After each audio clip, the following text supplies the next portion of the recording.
के कुर्सी रोड स्थित अखंड आर्य व्रत आर्य त्रिदंडी महासभा द्वारा गुरु पूर्णिमा के पावन अवसर पर भव्य कार्यक्रम का आयोजन किया गया।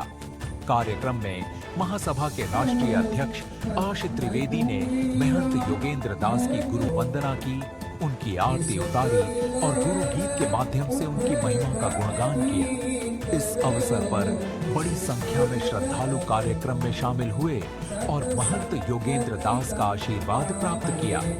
पूरे आयोजन में श्रद्धा, भक्ति और आध्यात्मिक वातावरण देखने को मिला। गुरु पूर्णिमा के इस पावन पर्व पर श्रद्धालुओं ने गुरु के प्रति अपनी अटूट आस्था व्यक्त करते हुए गुरु शिष्य परंपरा के महत्व का संदेश भी दिया।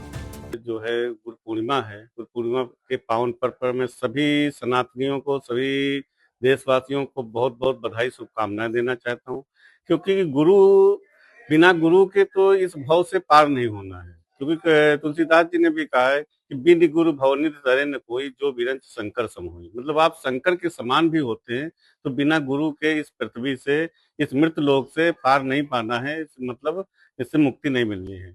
तो और साहब ने भी, कबीर साहब ने भी कहा है कि राम कृष्ण से को बड़ा तिन्हू तो गुर कीन, तीन लोक के वे धनी गुरु आगे आधीन, मेरी गुरु की दो भुजा गोविंद की भुज चार, और जब गोविंद से न सदे तो गुरु उतारे पार।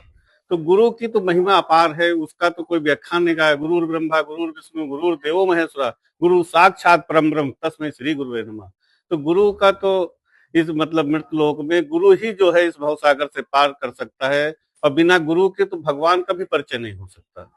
तो इसलिए भगवान का परिचय भी करना है, ये तुमसे साक्षात करना है, तो मुझे गुरु की आवश्यकता है। तो आज गुरु पर्व है। मैं तो सभी देशवासियों को, प्रदेशवासियों को आपके सभी के चैनल के माध्यम से बहुत बहुत शुभकामनाएं और मतलब शुभकामनाएं देता हूँ।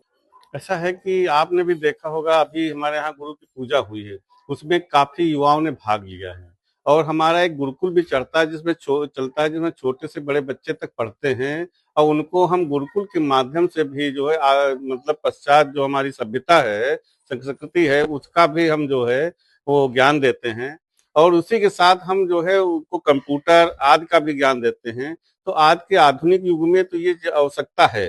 लेकिन जहां तक हमारे संस्कारों की बात है, हमारे धर्म की बात है, तो आज युवा भी आगे बढ़ चढ़ करके भाग ले रहा है।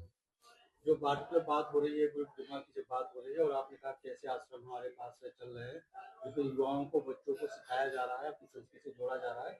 जितने दर्शक हैं जो आपको देख रहे हैं, सुन रहे हैं, अगर उनको भी ये महसूस होता है कि नहीं, ऋषि त्रिवेदी के आश्रम से जुड़ना चाहिए, अपने बच्चों को जोड़ना चाहिए, क्या उनके लिए भी ये अपॉर्चुनिटी है? बिल्कुल है, आइए, स्वागत है। हमारे साथ जुड़िए, हमारे आश्रम के साथ जुड़िए और साक्षात करिए गुरु से, क्योंकि गुरु की ही यहाँ पे पूजा होती। कबीर साहब ने गुरु की माना है और गुरु की ही पूजा की। उस समय, जिस समय यहाँ पर मुसलमानों का शासन था, उस समय कबीर साहब ने एक पंथ निकाला, एक रास्ता निकाला। जो छोटी जाति के लोग थे, निम्न वर्ग के लोग थे, उनकी एक बाढ़ सी आ गई, सभी को एक समूह में जोड़ करके सनातन की रक्षा की, हिंदुत्व को बचाया, और एक गुरु पर पार्टी के साथ उनको अपने साथ जोड़ करके रखा। उसमें युवा भी थे, महिलाएं भी थी, पुरुष भी थे, सब थे। तो ऐसा नहीं, साहब ने तो इतना बचाया है हमारे सनातन धर्म को, कि उस समय जब कंठी जने उगर कहीं तोड़ देख लेते, यंग पे तोड़ लेते थे और तोड़ लेते थे और मारते थे उपहास में। मतलब ऐसा, मतलब कि कबीर साहब का प्रादुर्भाव ही उस समय हुआ जब यहाँ पर मुसलमानों का शासन था। कहते नहीं कि कंठी जने उगर कहीं देख पाते, अंग पे तोड़ लेते थे यमन, मारते थे दंड में। उपहास ऐसा हिंद का प्रभु से न देखा गया, आगमन सतलोक पर कबीर साहब का तब हुआ। तो ये तो उस समय की बात है। तो उस समय भी हम लोग आगे बढ़ करके आए थे। आज भी देखिए, हमारा एक ही सिद्धांत है, छुआछूत, जात पात से ऊपर। हमने नारा दिया कि जात पात की करो विदाई, हिंदू हिंदू भाई भाई। ये हमने आज कहा है, आज से पहले कबीर साहब ने बहुत पहले कहा था, ऊंच नीच जात पात से ऊपर उठ करके आइए, तभी हम सनातन की रक्षा कर पाएंगे, अपने देश की रक्षा कर पाएंगे।